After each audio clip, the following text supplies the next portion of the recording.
Hey friends, it's me, Cynthia, and Marty. Here's my boy. Here's both my boys. Poke your head in there, Max, so people can see your sweet smile.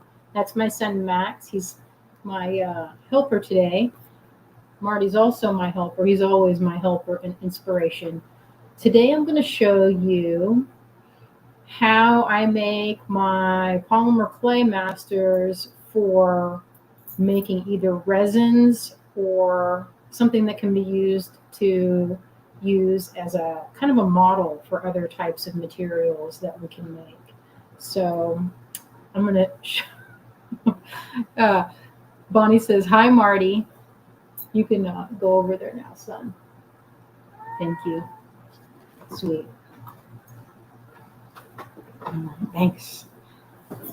All right, so this is a piece that I made last night. Actually, it's been taking me a minute, more like 3 or 4 days. Another frog, I know. Are you guys tired of seeing me make frogs? So what this is it's called a master.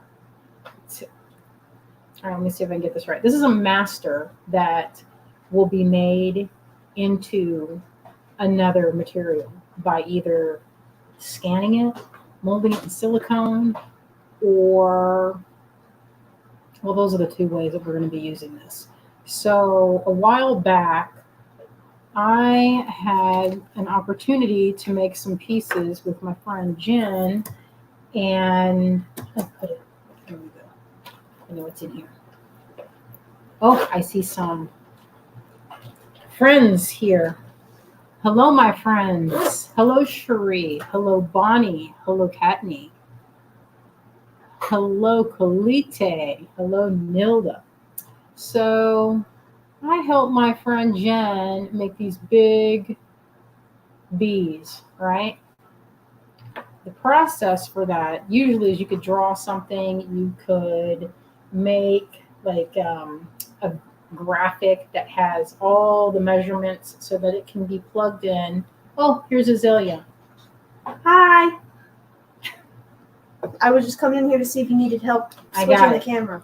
Oh, Katniss is pretty top. Thanks. You know this. Nice. I got this at the Biltmore Art Festival a few years ago from a silk dyer. It's pretty cool.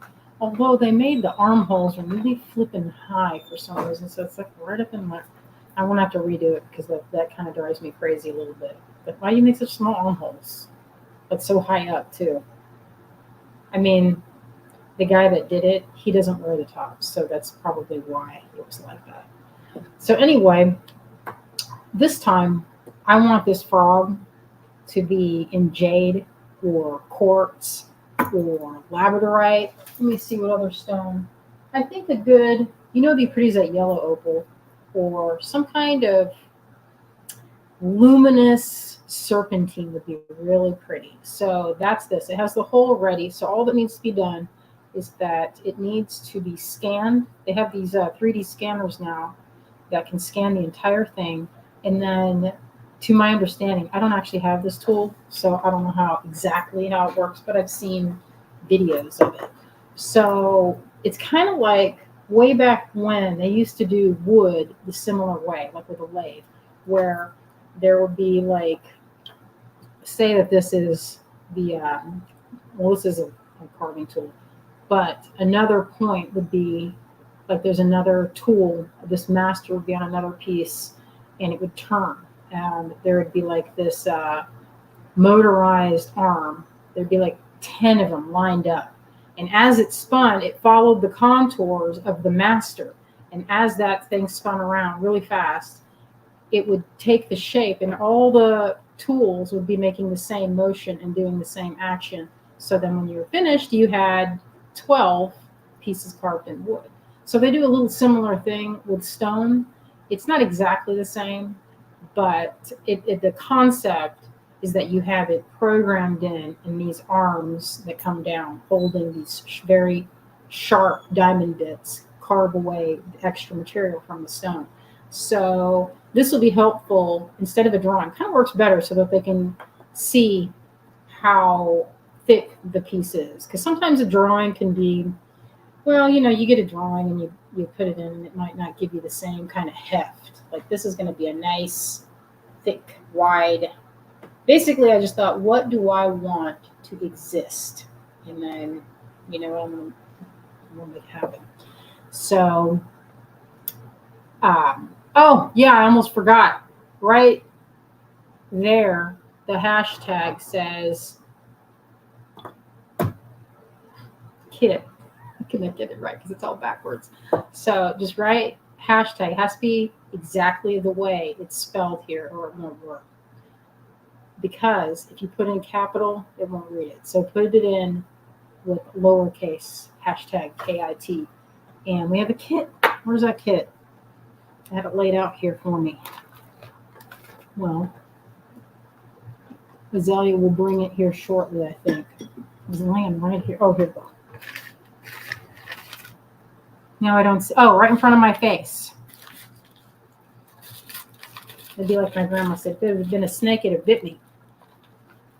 So perhaps you remember this kit called Vespery. This bag's a little chewed up because I poured it out of the bowl. And this is the one that we will be giving away this evening in about, let's see, what time is it? Like 28, 29 minutes or so. So I had Azalea come back in here at the time. All right, I'm going to switch these cameras around. And I'm going to show you what's what. Okay, let's see if I can remember how to do it. Little daughter explained it to me many times and looked into my eyes to say, hey, did you get this? Did you understand how to do this? Okay, we're going to see if I can do it. All right, I'm getting there. Okay, switching it over. All right, that's good. So far, so good. I'm in. I did it all by myself. Bonnie, she says, did I make my earrings? No. You know who made my earrings? Kate made my earrings. These are from Kay Richburg. This is her creation. Isn't this pretty? Why am I coming in? Oh, I'm in the wrong way. Let me see. Go up. Now, there we go. Now, there we go. And I'm going to zoom in a little closer so I'm not so far away. It's the good thing about camera. They can get in here. All right, that seems close enough, right? You guys can see that. I can get that a little tidier.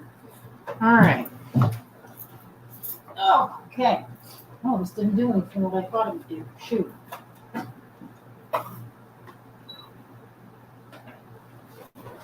All right, I am turning on my, my little oven. I have a convection oven.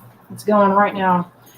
And it is set for 70%. It doesn't have the regular sort of temperatures on it. It goes from like low to high, and I put it at the 70% mark.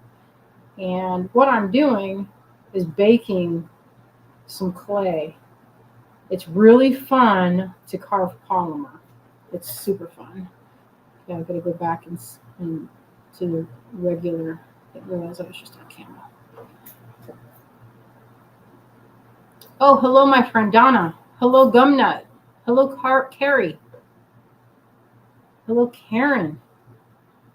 Hello, Cheryl. Thank you all for joining me today. What I'm doing is I'm shaping this piece of polymer clay. All right, it's really kind of rustic. And it's okay because I'm going to carve away. This is the way that I used to make all my masters before I discovered how to work with wax. I'm going to try and get this going quickly so we're not here watching me shape this piece of blue polymer clay. So this is a mix of Primo and what else did I mix with? Super Sculpey, I believe. This is straight up Super Sculpey. It's kind of the regular kind of weird flesh tone that it comes in. And it's pretty good. It's very elastic. If it dries out, sometimes that's a good, if it's too soft, it can be tricky to carve it. But this was a little stiff. So I add a little tiny bit of liquid polymer to kind of make it less stiff. Oh, hello, Kathy. All right, so what I have here is my shape. I'm going to find a good tool. Let's see what I've got in here.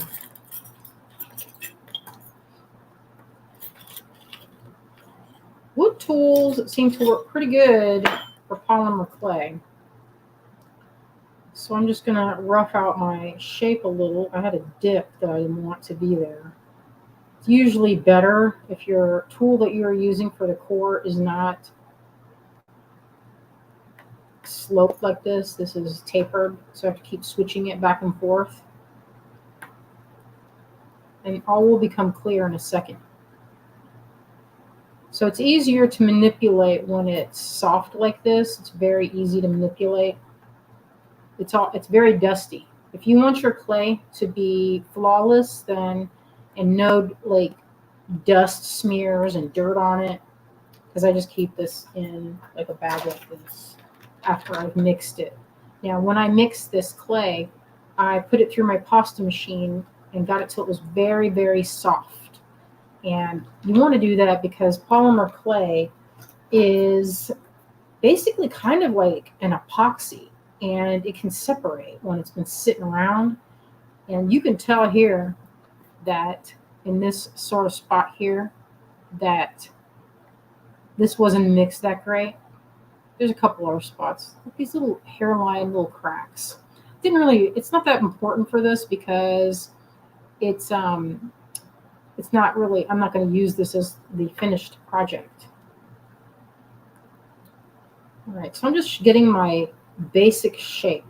Now, what I'm doing here is I'm just making some shapes that I really want to exist in stone. I'm picturing this piece in serpentine, Amazonite. I don't know. Quartz would be really pretty. Like, what do you think of this? This is a really pale amethyst. I don't know if that would be good for a frog, but if I could find, what would be really good is an Amazonite, a really sweet Amazonite. What color do you think would be good for this? If you had your druthers and you could pick this in any kind of stone, because that's the destination for this master, what do you think would be a good one? Maybe this color would be pretty. I don't know. That's kind of, what is this? Oh, I think that's some of these specimen type beads. Oh, that's ruby and fuchsite. No, I know. I remember.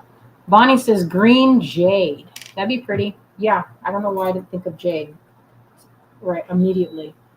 All right, so that was my little convection oven. It's right next to my chair. I can easily pull this out. And this is what I did earlier. So I was thinking of doing a faceted piece. And this looks really horrendous, but you'll see in a minute what the outcome will be. Let me move some of this out of the way. Let's sit in the corner. Hello, Jeanette. Hello. Oh, Kalite says moss agate. Yeah, that sounds good. Sounds like a good idea. All right, so then I'm going to stick this guy, make sure the holes are lined up. I'm going to pop this one into that little oven. I'm going to put it in power level 70%, cook time 5 minutes. I don't want to do it too long because guess what? If you make it too overcooked, this one was very, very overcooked. And when you're trying to carve it, here's the problem when it's cooked too hard. You see that? It's more rubbery. It kind of resists. You didn't know that polymer clay could be this,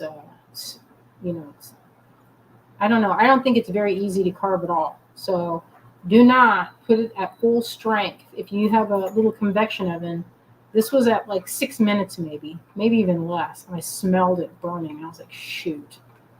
I did not set the time on that.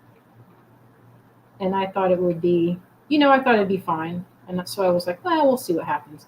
But it's like 3 times the work. So I'm just going to remake it instead of fooling with this. I mean, you could use a Dremel or a Fordham or whatever, and that would do the trick. But you're kind of working against yourself. So this is lightly baked clay, 5 minutes. And I'm thinking it's probably like 270. In theory, I should go and get a temperature. And I hear something thumping. Like one of the cats maybe got shut into a closet. Okay, I'm going to have to take a moment and see what's that sound.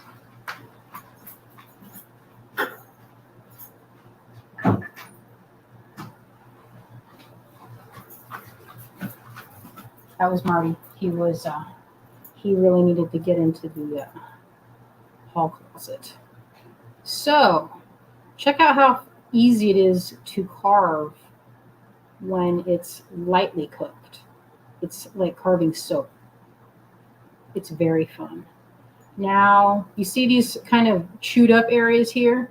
This is where it hasn't been conditioned as well. So when you condition it well, you get nice smooth facets, because I'm making a faceted bead. And you want to make sure your knife is really sharp. This one is not super sharp. I couldn't find my new blades. I bought a whole thing of these fancy titanium coated blades. I don't know what happened where I put them. I probably put them somewhere where I wouldn't forget and then immediately forgot where I put them.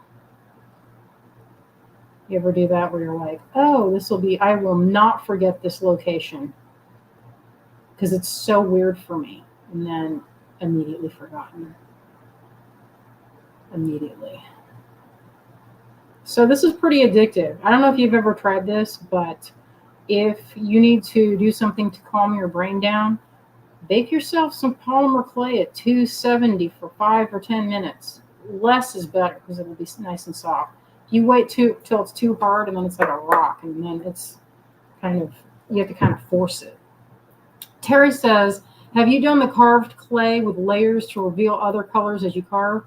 Yes, I have, and that is extremely satisfying.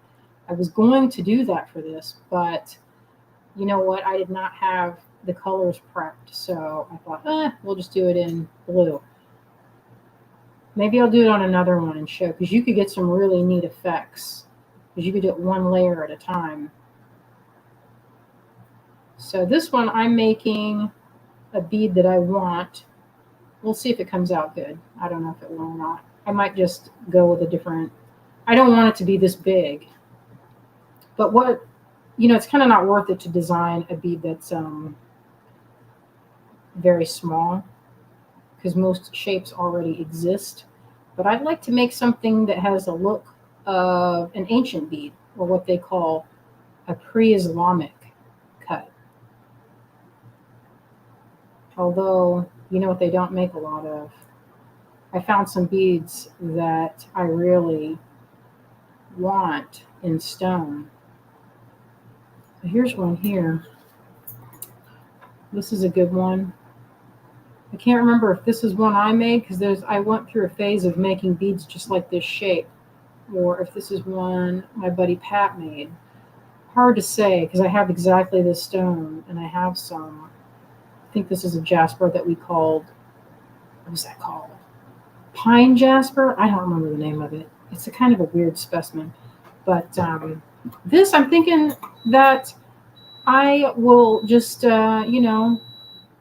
make some shapes that you can't usually find. This would make an excellent clasp. I'm going to let that one sit in the oven for a second. Let it cool, and then remove the lid. Let that thing cool down real fast.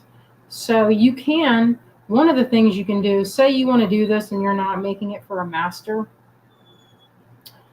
you could easily paint them with alcohol inks. I mean, I love shaving off the pieces. You can tell it's really satisfying, because it's really easy to carve. It's like soap carving. Even easier than wax, I think. This is easier. Man, I made that hole massive on that one side. So if anything, they could take this 3D scan it and then make it smaller. It doesn't necessarily have to be this size. Now, if this were made by like the folks that did these, this is from Indonesia carving, they did these like one at a time. It's not the same technology as this or what will be used for this. They just studied pictures to do this. This one will be scanned. It's pretty cool. You know, I've been in business a long time, and I'm just now getting the capability of doing the things that I've always wanted to do, like custom colors or stones. Not custom color stone, but custom shapes, I meant to say. Custom shapes. Can't really do a custom stone color. Unless it's dyed, of course.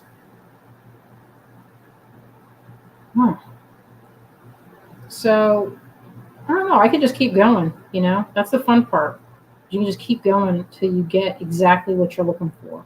And I might not even go with this because this is this would be called simple cut. I don't know if it would be worth it to have it scanned and made for this because they can do so many different shapes nowadays, like mathematically perfect cuts. I bought some crystal not too long ago that had a really beautiful, let me see, like the facets were perfect. You would not believe how perfect. Kind of like a disco ball, but better. All right. I think that looks pretty good. So they could scan that and make it probably, you know, I don't know, maybe half that size. But, you know, actually, I kind of like it that big. If you ever look at this book called, what is it? I have it sitting over here. It's like Ancient Beads of the Modern World or something like that. Ancient Civilization Beads. To get it out and look. There's a lot of really cool examples of beads that they no longer make the shapes. It's kind of like fashion, you know, like some of the shapes and things that of clothes they don't make anymore. And you know, it's just one of those things you have to get, you know, it needs to be brought back or someone has to make it. And in this case, there are things that I want. Like I would love a stone coin bead that's not really small. Like you used to be able to get them, but flat, like a flat disc bead. So if you wanted to make a mala, pretend this is a mala. This is from a kit. I don't remember the name of the kit. The beads look very dark, but in the light, look how pretty. So I finished this up. I finished knotting. I had to put the clasp on. But this is one of our kits from previous lives. Look how the lights are so bright, they're kind of flattening all the color. So I think this size is what I'm looking for. That'd be cool. I think that'd be nice. Just like that. But, you know, that's the shape I'm looking for. But a faceted one would be pretty cool. I haven't really decided. So what I'm doing is just sort of feeling that out. And we'll see. You guys are getting the first look at some of the potential stone beads that will be headed your way. It takes a few months. So maybe around Tucson time or Christmas time. We'll see. It's almost getting to Tucson. I have been in communication, and by in communication, I mean randomly texting my stone people and being like, hey, what do you guys have that's new? Bugging them. They like it though, so it's okay. We're all friends. And I could just keep doing this forever. You can see I should have mixed that a lot better. But it works. And if this blade was a little sharper, you'd get like really perfect cuts. And I never have that. It's kind of like, you know, I know that it would be really way more satisfying, but I can never remember to get out the things that I need for it. And I just use what I have available. In this case, a slightly dull X-Acto knife that I dropped in the garage and then broke the tip off. Still works. Still good. Ooh, it took a little more than I wanted. So Or maybe I'll do a face in this one. I don't know. Maybe a moon face would be kind of cool. What do y'all think? Moon face or just keep it plain? If I wanted to do a moon face, I could use wood carving tools. These are wood carving. Let's see. Bonnie says, I have a silver faceted bead that you made. Oh, cool. Must be this one. Maybe it's this one. This is one I finished on Sunday night with the clasp. Cleaned it up, made it look nice. But then I instantly wished that I had that. I ordered this thread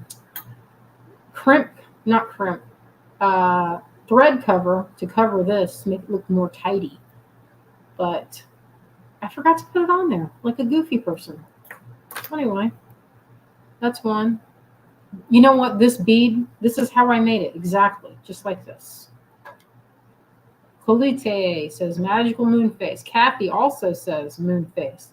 Katney says, I love a moon face. All right, let's do it. Let's see how quickly I can do this. We're going to see. Hopefully, I don't go too much and I go all the way through. Let's see. These are wood carving tools, and they're nice and sharp. And these guys, I think I got this one on Amazon. I don't remember. But boy, is it fun. If you want to try this, it's pretty inexpensive. And if you wanted to make really pretty beads, you could use this with pigment powders, dust the surface very lightly with it, and then when you polish them, boy, they look like magic. But this is really delightfully fun to kind of whittle away at the face. You can see it's already kind of starting to get in there. Oh, I see my friend Wendy. Hey, Wendy. She says, happy hump day, everyone. Yes. I'm like, how did we get to Wednesday already? How did that happen? Happens pretty fast. Yeah, this is coming out good. I wish I brought I had another tool. Oh, let's see how this one. This one is a sculpting tool. Where did I get this? This is old style. From Pottery Supply, I think. And they're pretty sharp. You want them to be nice and sharp. If they're too dull, then they almost have like a kind of a polishing type of effect. Like, let's see if I have one here. Oh no, this is a good sharp one too. Let me put my visors on. I'm getting towards the detail time.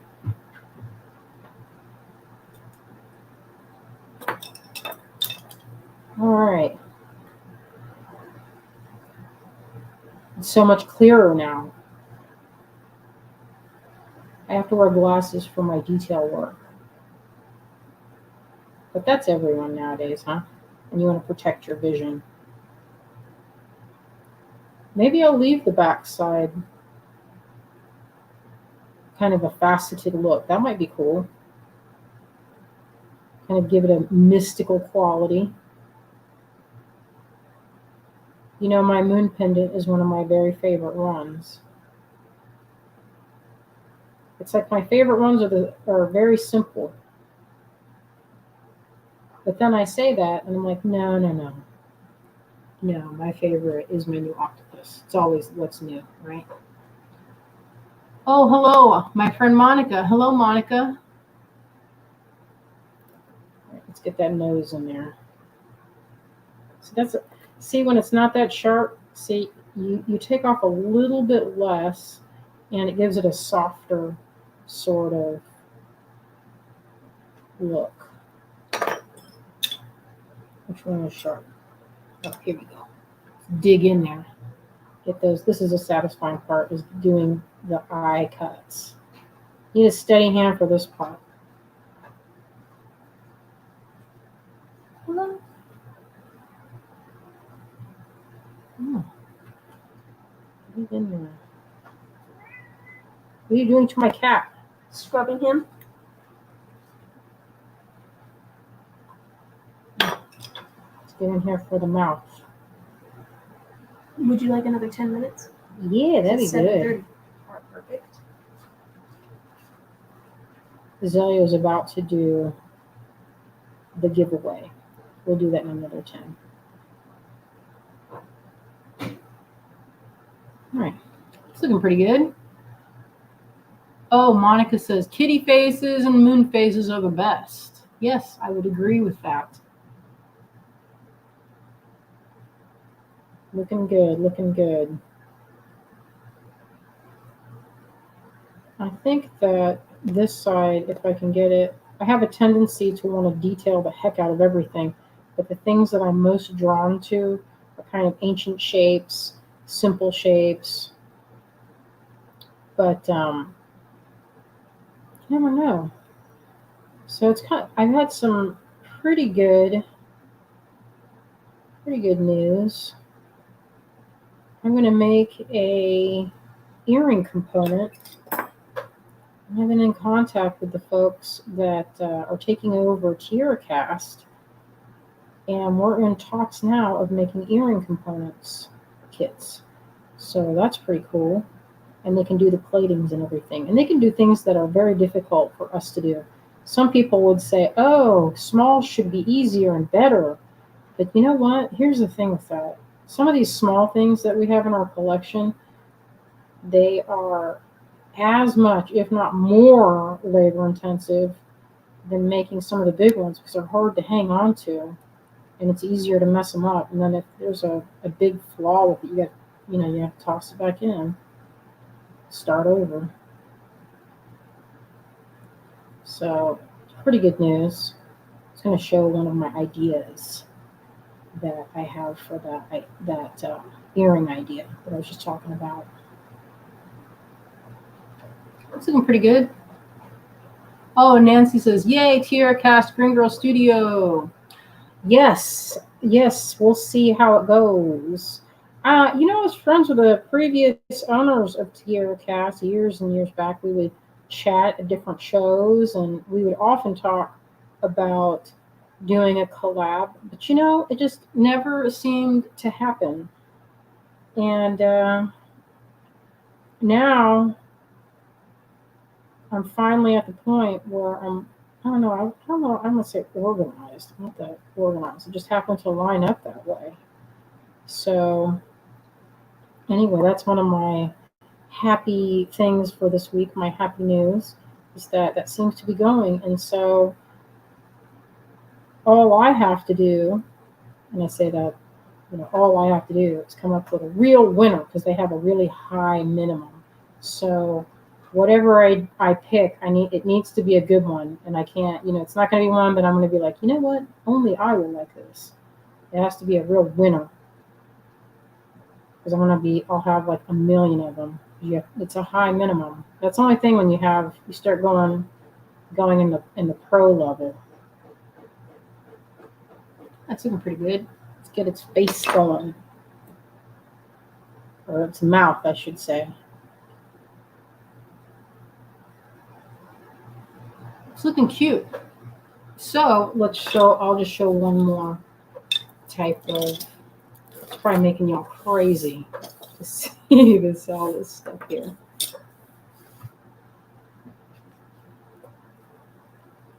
Where'd that thing go? Let's see. Here we are. So if you want to, Colite says we can vote on ideas. Okay, that's a good idea. Maybe we'll do that here in a second. I'll show you some of the sketches I've been working on. So this is one of those pads that has a little wool felt on there. It's my felting stuff.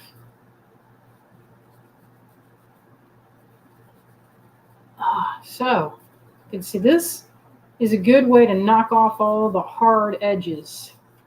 This is also good for getting a matte or satin finish on pieces. So I also use these on my Barbies to go over their bodies. If I'm going to go paint the full body, I do these repaints where I take off all the paint and I repaint the face, and sometimes I'll paint the body to be like tattooed, or I don't know. Mostly I've made them for Azalea and I, just for our enjoyment. Started when she was a kid, like when she was like 6 years old, I'd make them because I didn't like the faces. and the makeup of the Barbies of that time, because they kind of had this I don't know, just too, like, they wore way too much makeup, you know.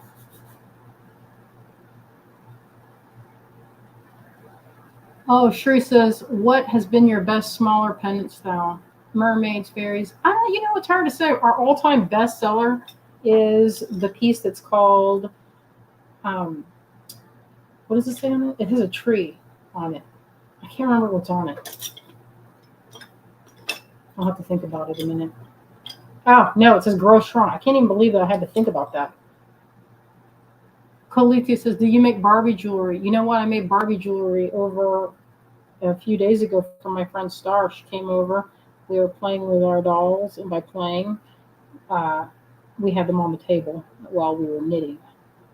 So didn't get much. I was going to repaint some, but it's always something with like the weather. You can't do it when it's raining outside. So the sealant gets gummy, and you don't want that story. There it is, Robin's a Tree of Life. Yes, it's a Tree of Life type piece, and it says Grow Strong, and that's our #1 all-time bestseller. So I don't know if I'm going to have that one. I want to do an earring. That's what, because that for me is kind of tricky. I don't want to do the stuff that we already do easily here. Although Greg would say, because it's a high minimum order and it's a high mold fee. So when you have things made, it's not just like you just, like someone will make it for, for the joy of it. There's mold fees because silicone's expensive. Mold rubber is very expensive. Like you can only get like not even a gallon kit of silicone will set you back $150, and you'll get maybe, it's kind of hard to say. Depending on the size of the mold, you won't get that many molds. Maybe, I don't know, 6. Just depends. If they're very small, more. But the materials are expensive. The process is time consuming. So, although that's to be expected. So anyway. All right, so that's what I have so far on that. And let's see if I can pull my optimizers. And get this other detail.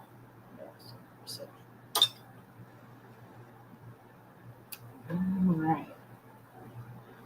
Getting the mouth needs a little more detail. Now this is only, what is this, like 30, 40 minutes worth of work.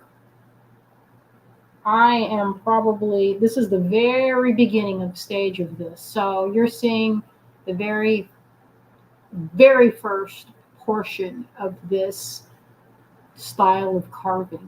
This will be maybe another 2 hours of massaging it. I would add another layer because you can add clay to it. Say if it gets thin, you don't want it to be too thin, because if it's too thin, you run the risk of drilling through when they're drilling the stones out, that this will be weak. So what you want to do is make sure that it has plenty of space in the thickness area. You don't want it to be too thin here, and you don't want it to be thin ever right around the bead hole, because it could fracture and be sharp to your thread. Oh, it's upside down. I have a rounded one that works really well. A rounded blade. I mean, this one's kind of sharp. It's a V-shaped blade. So that's what, let me see. I think that'll look good. Get the rest of this. Okay. Maybe polish it a little bit more. And get some nice shape. This would be really beautiful in a moonstone, wouldn't it? Be perfect. Or quartz. Maybe I could go in on the back and do the craters. That might be a good. Monica says, have you ever used polymer clay? Monica, this is polymer clay. This is polymer clay right here. I could add more to it. Say if I did not like the way that the face was looking, I could actually cover this up with raw clay and just go over it, bake it, and then I could add more. That's the beauty of this material. It's way better for things that are kind of bulky like this. So let me show you some of the things some sketches that I was doing over here. All right. So here's one idea, this little cloud sort of shape. And I think that'd be really pretty for the component. It's like my synthesizer notes. And then here I have some, I like this, and I like, I don't know, like this might be nice. Something for seed beads might be pretty. All right. How about self-hardening? Monica, self-hardening, I'm not fast enough for self-hardening. But if you are, then that's good, because then you can enjoy that. I think it's good for like hollow forms. I don't know, this stuff is all over the floor. I have a little bag for the waste paper bag. I feel my dust. It's not going all over my lap. And I want to make something like this. I don't have a cloud toggle, Terry. That's good. It's a good idea. All right, I want to do another version like this. That's an idea. Azalea's here. She wants to do the giveaway. All right, daughter. This is the giveaway. This is the Vesperi kit. Vesperi is in the evening in Latin. Let's pour it into this while Azalea's picking the winner. I hope everybody can see this. All right, y'all. We're gonna draw. Time for the drawing.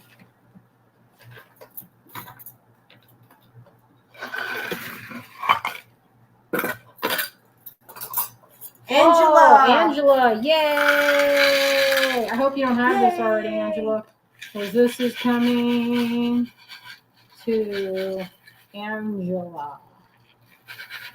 All right. Thank you for participating. Thank you for staying in our thing.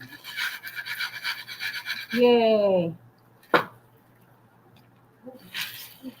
All right, I poured that in there so you guys get a good look. Oh, thank you, Tina. Don't forget to like the video. Yeah, you know, it doesn't cost any money to like it and to, you know, comment something good. So Facebook will put this up here and make it so that other people will see it. That's how we make money now. So not as much with the shows, but this is our show now.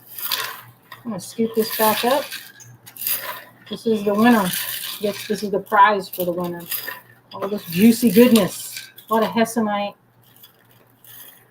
Different kinds of jasper. It looks like sodalite, labradorite, albite. Something small. Oh, I see. Yes, that's that. I think that's another type of orangey hessonite. I'm pretty crazy about that. I'm enjoying how we have that new giveaway tool. Kate was kind enough to teach us how to do that. Get in there, you. All right.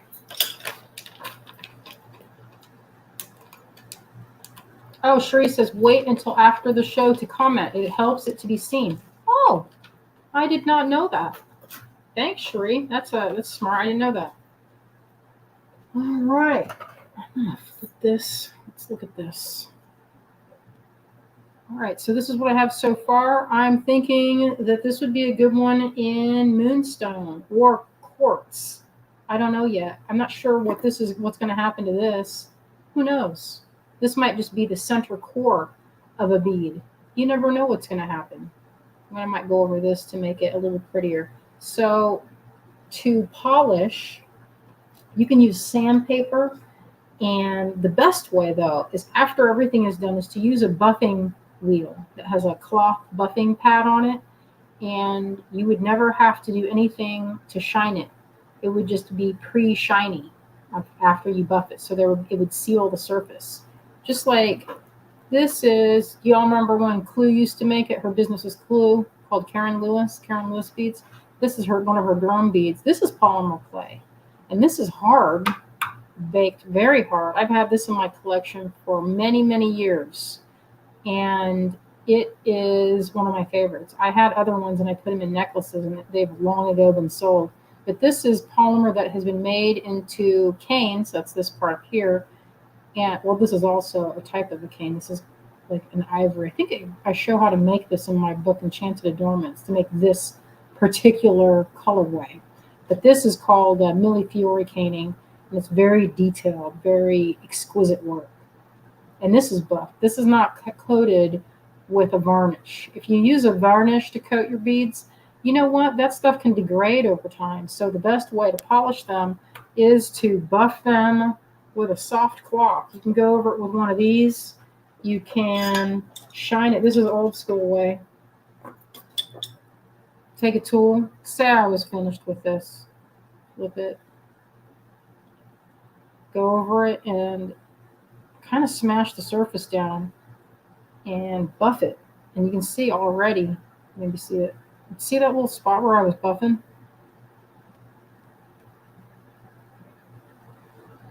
See that? Then you can see how it can get shiny. So if you use a cloth buffing wheel, it goes way faster. And it would look, it seals the surface and it makes it permanent. So it's like waterproof. And then I would probably bake this for way longer. This was only baked for 5 minutes. So it's not soft. It's just pre-baked, I guess, is, like kind of, it's soft enough to be firm and easy to carve, but not hard enough to be, finished. Like it's not, I wouldn't bead with it. I would make it more durable, in other words. So that's one way you could do that. You could buff the whole surface. It's kind of satisfying. It's a very satisfying kind of art form. Erica says, you should make barrel beads. Yeah, that would be a good idea for the stone. I was thinking of making one that was kind of like, let's see, where'd my pen go? There we go. Like this would be nice. A bead that had like this shape, but maybe segmented would be pretty cool. Every time I'm going to go live, all the animals are going to come around and get into my business.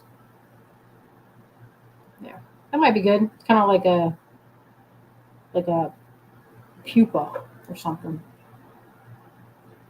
Cecilia says, will you be making more star for buttons? Oh, you mean them little ones? Yeah, maybe. Maybe I could do that. Oh, Kathy says, small lotus beads for earrings would be nice to match your pendant and connector. Oh, yeah, something like this. Yeah, I like that. Maybe it's like here and here, and maybe it's like going up like that. Or maybe it's just blooming. I don't know, with like a dingle dangle right here. I think that's the ear wire. Although I'm kind of partial to making something very, very ornate with like birds and things. Something that you can't get. I'm partial to this, and I kind of want to put a bird in there and make it pretty small, like I don't know, maybe right here. So that's a bird. And then this is a bar. Ugh, messed that up. But anyway, you get it. See, then you can do seed beads. These are seed beads dangling down. It'd be cool. I think this one's a good one. Or maybe this shape with stars, and maybe that size. I don't know. I've been loving this cloud and star motif for a while, and I think it'll be really pretty. So,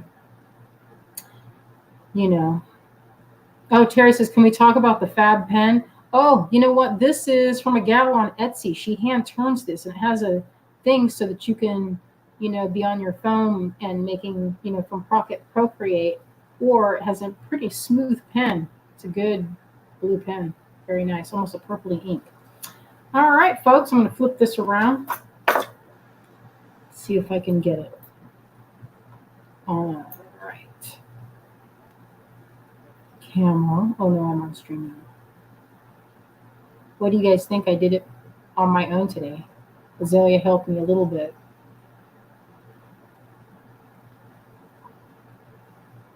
Oh, here I am. And I have 2 phones. What do you know? All right, friends. So, all right. Oh, there's the camera. All right. That was pretty good. So today I showed how to carve polymer for a master. Boy, that light is awfully strong. So I'll show the outcome of that.